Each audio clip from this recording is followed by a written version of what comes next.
galvanometer is a device which is used to detect weak electric current in a circuit. Moving coil galvanometer operates on permanent magnet moving coil mechanism, and it was designed by D'Arsenal. In this video, we are going to discuss construction and working of moving coil galvanometer. This is the internal structure of galvanometer. A moving coil galvanometer consists of a light rectangular coil of thin insulated copper wire with many turns wounded on a non-magnetic frame of aluminium.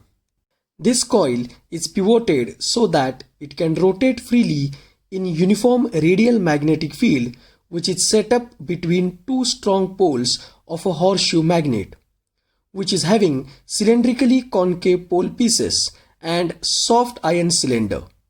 This soft iron cylinder serves as a core and performs two important functions. First, it makes field radial, and second, it increases the magnetic flux. When an electric current passes through the coil, it gets deflected.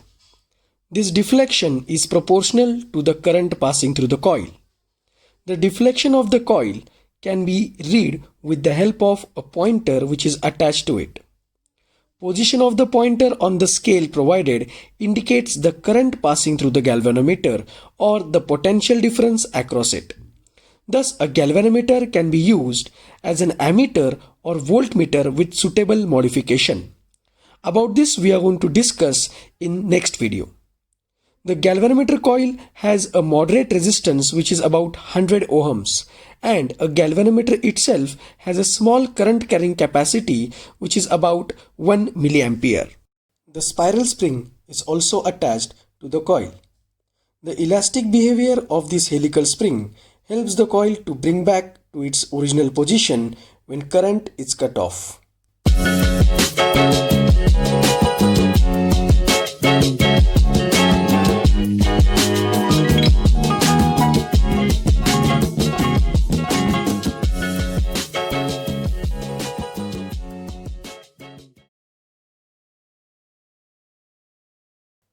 Consider PQRS is a rectangular coil of galvanometer of wire of length L and breadth B, having n number of turns of the coil.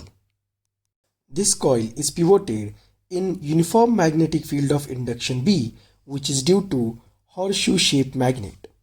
When an electric current I flows through the coil PQRS, its vertical conductors PQ and SR are acted upon by forces, each of magnitude NBIL. The direction of this force can be determined by Fleming's left-hand rule.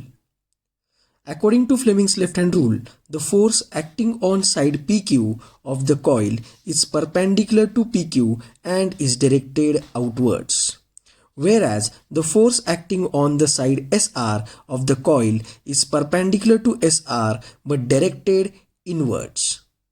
These two forces are having equal magnitude, that is NBIL each, and are oppositely directed and are acting at different points, hence constitute a couple. There is no force acting on sides PS and QR of the coil PQRS because they are parallel to the direction of magnetic field B. Therefore, moment of couple or torque acting on the coil PQRS is given by magnitude of one of the forces into perpendicular distance between the two parallel forces, that is small b.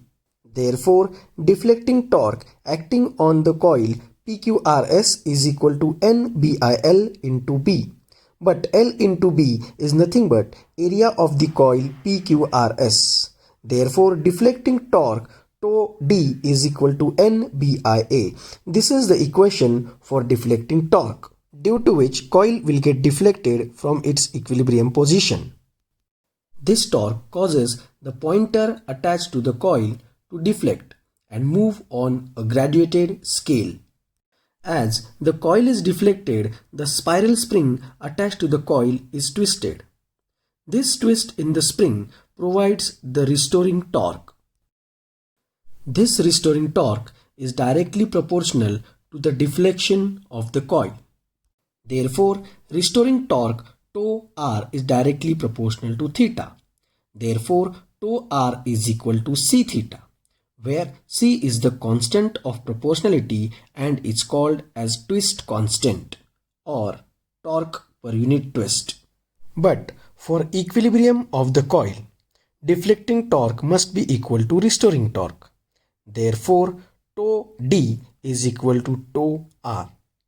Substituting the value of deflecting torque and restoring torque, we get I is equal to theta into C upon NBA.